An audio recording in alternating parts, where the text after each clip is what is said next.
Bismillahirrahmanirrahim. Keputusan Fasal Masail Senin 24 Dzulqa'dah 1442 Hijriah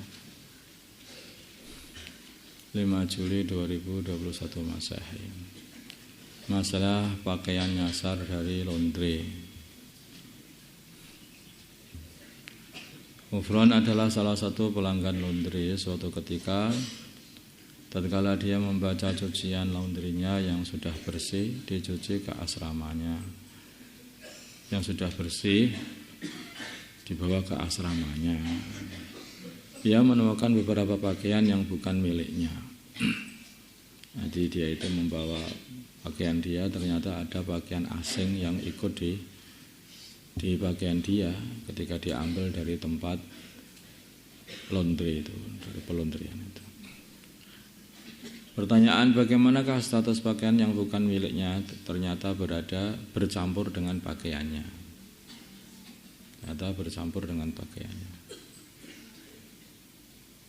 Pakaian tersebut merupakan haknya tukang laundry yang harus dikembalikan oleh Ghufran. Itu dikembalikan. Kemudian, bolehkah Kang Ghufran memakai pakaian tersebut? Tidak boleh. Itu bukan pakaian dia. Nanti kalau menemukan kamu ada pakaian asing campur dengan pakaianmu habis ngelondri itu, ya harus kamu kembalikan ke tukang laundry. Ini nusratullah, ngawur aja. Pakaianku bisa beranak. Nanti sandal-sandal beranak semua ya. Enggak boleh gosok sandal loh. Paham toh? Masih musim enggak di sini? Hati-hati loh itu. Nah, itu enggak boleh itu. Seperti halnya orang itu menyingkirkan, kakinya dibuat menyingkirkan batu dari jalan karena takut untuk mencelakai orang Islam, maka nanti akan dikasih oleh Allah kaki yang indah. Nah, di sana yang tidak ada kaki seperti kaki kayak seperti itu. Kalau orang itu nanti dibuat dipakai sandal orang lain, ya, sandal orang lain, sehingga menyusahkan orang Islam, ini takut-takutnya kakinya nanti diganti jadi kaki kambing, ya nggak tahu.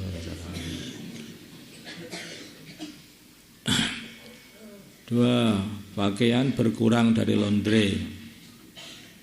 Rayhan adalah seorang pelanggan laundry. Di tempat ngelondri terdapat peraturan yang bertuliskan tidak menerima komplain bila barang sudah dibawa dari tempat pengambilan laundry. Pertanyaan, bolehkah Kang Rayhan komplain ketika bajunya ada yang hilang padahal ia telah membawa pakaian laundrynya ke kamar, pakaian yang telah dilondrinya ke kamar? Boleh komplain. Akan tetapi jika terjadi perselisihan, maka tukang laundry dibenarkan dengan sumpahnya. Komplain boleh saja. Tapi nanti kalau tukang laundry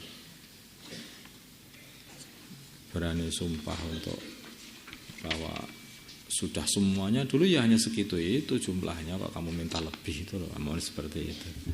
Ya kamu harus menerima seperti itu. Masalah plasenta hewan halal. Plasenta itu wadahnya bayi yang ada dalam kandungan. Ya, bukan. Itu ya wadahnya bayi. Agar terlihat lebih ganteng dan hebat wajahnya karena mau akad nikah, Toha menggunakan krim wajah sebagai perawatan wajahnya, katanya. Krimnya pun berbagai macam merek dipakai, diantaranya terbuat dari plasenta hewan. Pertanyaan, sucikah plasenta hewan hewan halal maksudnya? Jika plasentanya hewan yang dijadikan untuk krim wajah, plasenta hewan ini najis. Jawabnya adalah najis, bukan suci. Jadi itu karena itu lepas dari hewannya dalam keadaan hidup. Berarti kalau hewan itu melahirkan, nanti plasentanya ikut keluar. Itulah apa namanya itu bahasa Jawa nih. Ari-ari hewan itu ikut keluar juga. Nah, ari-ari diambil itu dibuat untuk krim wajah.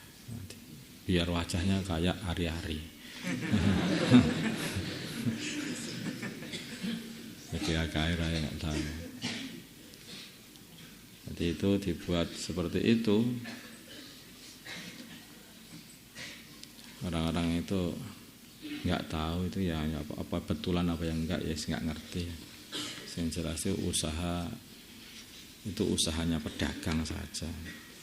Ada yang dari cacing, ada plasenta hewan, ada plasenta manusia, ada wes mau macam-macam lah yang dipakai itu. Sebetulnya benar apa tidak? Ya wallahu a'lam. Gak ngerti. Yang jelas mereka jualan dan mereka dapat duit dan kamu percaya. Udah aja. Masalah memasak sebagian daging kurban sebelum dibagi. Ini mau kurban nanti kadang-kadang juga boleh. Bolehkah mengambil sebagian daging kurban sebelum pembagian guna dimasak untuk khidmat panitia kurban? Sudah enggak kuat panitia yang cepat makan. Jawab, boleh dengan syarat hewan tersebut adalah kurban sunnah. Karena kalau kurban wajib harus semuanya diberikan. Berikan kepada fakir miskin.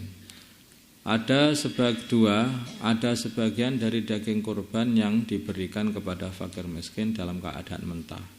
Setiap hewan kurban itu, kalau hewan kurban sunnah itu kan harus dipotongkan dari daging itu. Daging ya, bukan diambilkan tanduknya saja. Daging, kulit juga enggak boleh. Kemarin kan sudah. Jadi kulit, hati, limpa, paru-paru,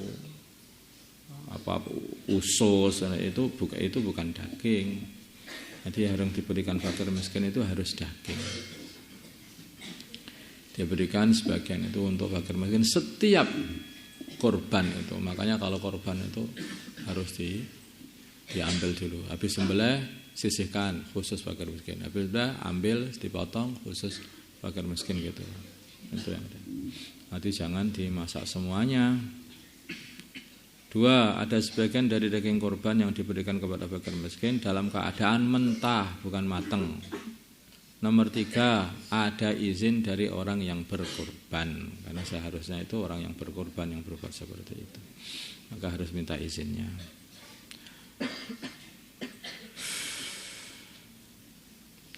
Tambahan, kalau korbannya korban wajib seperti korban nadar itu harus diberikan semuanya kepada fakir miskin dalam keadaan mentah. Bang korban pun juga tidak memakannya, semuanya dikasihkan kepada fakir miskin. Daging korban untuk orang kafir. Nomor 5. Bagaimana hukum memberikan daging korban kepada orang kafir? Tidak boleh memberikan daging korban kepada orang kafir. Tetapi kalau kafirnya kafir dhimmi, maka ada yang membolehkan dengan syarat daging yang diberikan merupakan daging korban sunnah. Korban wajib hanya ke fakir miskin setelah orang Islam saja.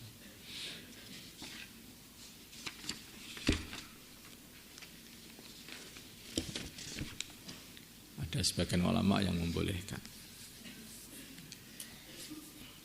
Ada sebagian ulama yang mengatakan aja kalau enggak membolehkan, tapi caranya dengan cara dimasak dulu.